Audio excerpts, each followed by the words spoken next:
सारा देश में मोदी सरकार ग्यारंटी रथ बुलुछि। दीर्घ 10 वर्षर सफलता को ग्यारंटी रथ माध्यम साधारण जनता पाखरे पहुंचाइबा एहार एक लक्ष्य।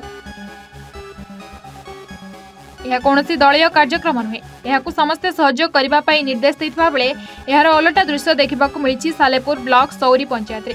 केवल हाथ गणती आशाकर्मी अंगनवाड़ी दीदी को छाड़ी स्वयं सहायक महिला माने एथिरे उपस्थित नथिले। याकु नै साधारण असंतोष देखा देछि।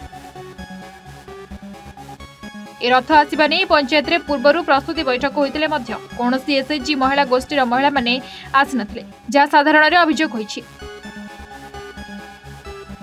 एपटे श्रीमंदिर परिक्रमा प्रकल्प रथ बुलुथिबा बेले शह शह महिला स्वागत करथिले मध्य ए मोदी ग्यारंटी रथ को स्वागत करबाकू कोन पई आसि नांती ताहा चर्चार विषय।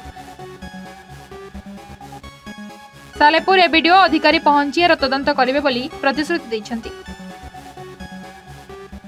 मो ना सत्यसागर मल्ल, सौरी पंचायत अलीपुर ग्राम 7 नंबर वार्ड सभ्य।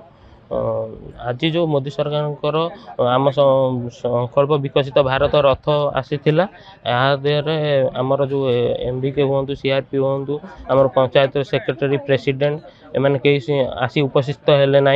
पंचायत बैठक आसाला 3 दिन तले से प्रेसिडेंट न आसबारू सेक्रेटरी आसी घंटे पर पहुँची थे। पंचायत बैठक भी सी उपस्थित हो पंचायत बैठक सामिल होते तापर भी जनवा सत्वे भी से कौन ग्रुप रु कौन मेम्बर आसिले ना कि किसी क्या जनइले ना। मु तापस जेना Bharatiya Janata party state media coordinator. आज कार्यक्रम था नरेंद्र मोदी विकसित भारत संकल्प यात्रा ये था कार्यक्रम। सारा भारत को विकसित करने केमिति नरेंद्र मोदी ग्यारंटी ये काम करुच्ची ताहार परिचय देते। ये पूरा वर्तमान आरंभ हो 1 तारिख रु 15 तारिख मध्य काम कार्यक्रम शेष करा किंतु ये ओडिशा सरकार माध्यम जितेबाला आसला ओडिशा सरकार आपको देखी बहुत भयभीत अच्छा।